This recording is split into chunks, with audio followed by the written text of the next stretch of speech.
La municipalité de Mios invitait jeudi la population à une réunion de concertation sur le plan d'aménagement et de développement durable.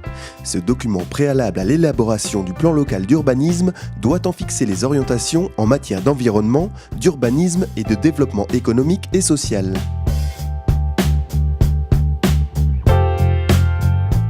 Ce soir, nous étions réunis pour la présentation du diagnostic et du PADD dans le cadre du PLU, de la révision du PLU, donc qui devrait aboutir en 2018.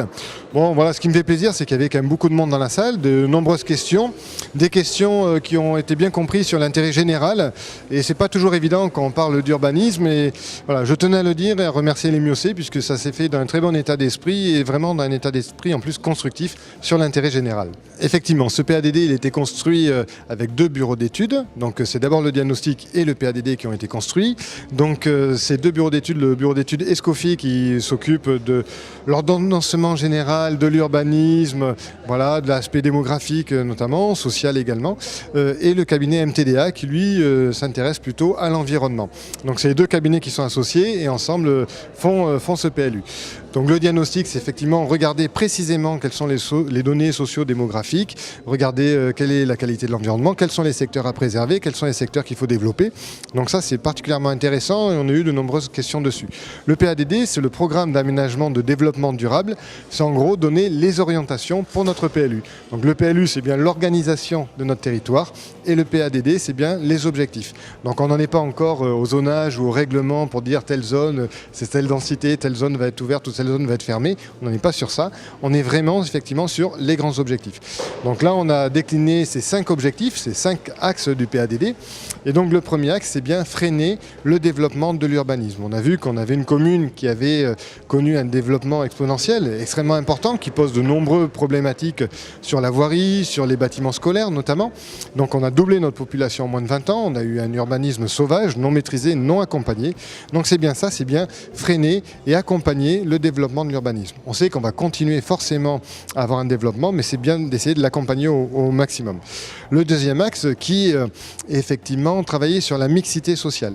Donc ça c'est important, c'est-à-dire qu'aujourd'hui on a les nouveaux Miocés sont à 82%, à plus de 82%, une famille, 2 enfants, voilà, et on ne travaille pas sur l'accueil de nouveaux jeunes, l'accueil de personnes âgées, et ça c'est indispensable. Une ville, elle est faite d'une diversité, il faut donc favoriser également cette diversité pour le vivre ensemble. Donc ça c'est également un axe important. Le troisième axe qui est travailler sur les centres-bourgs.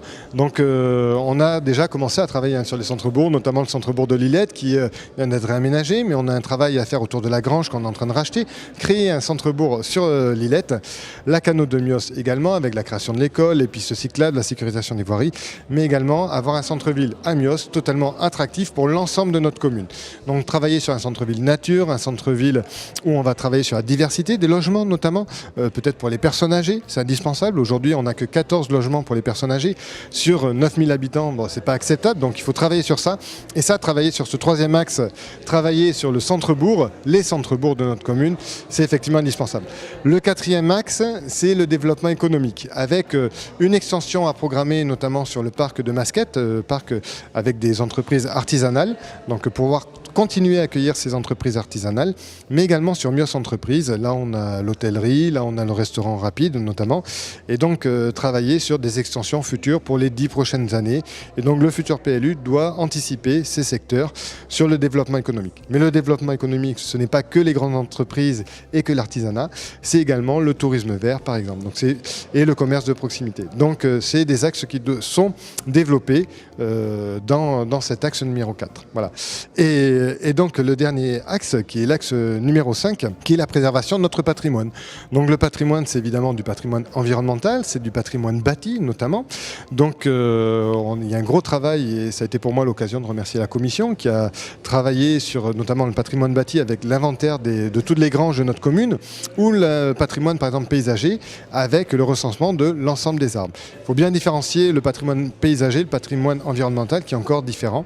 Donc c'est bien travailler sur cet axe-là, et comme je le dis toujours, c'est la meilleure préservation, c'est l'éducation. C'est-à-dire que si on sensibilise à notre patrimoine, si on éduque les plus jeunes à la préservation de l'environnement, quelque part, ça sera la meilleure des protections. Donc c'est le 5e axe qui est pour nous un des piliers de notre développement communal.